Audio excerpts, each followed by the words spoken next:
Sirkal osingo mar rakore gi kuonde tiegruok mamalo mabende tayo e tok chik. Yangore ni thoth kuonde tiegruok go ogoyo tach e kor bombe ma pachoka gi thoro mar solo omenda kuom jonyuol. Sirkal yango ni ma en okang' mabende ochan kawo e bero lwasi mag somo e kuonde tiegruok mopuodhi gi yudo ng'ikruok mikelo gi mago ma ok oyangi gi piny owacho. Timothy Nyongesa, ma en director mochung'ne somo mag TVETs, dwaro jonyuol mondo obed akicha gi kuonde tiegruok makamage ma thoro mage en golo omenda kowuok kuomgi e tok chik.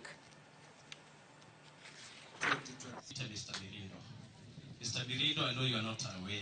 TVET shall continue playing its regulatory role of TVET through development of standards, accreditation of institutions, programs and trainers, and quality audit of institutions. So from time to time, you will see us passing through Jordan College to just confirm that you are still doing the right thing.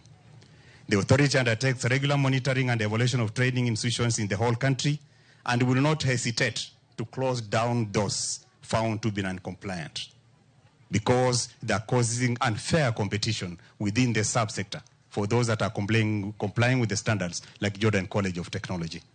Please try and match your hardware with the software that you have gotten.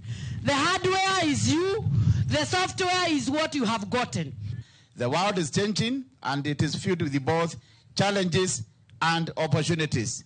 Your generation will play a pivotal role in shaping the course of our society and our world.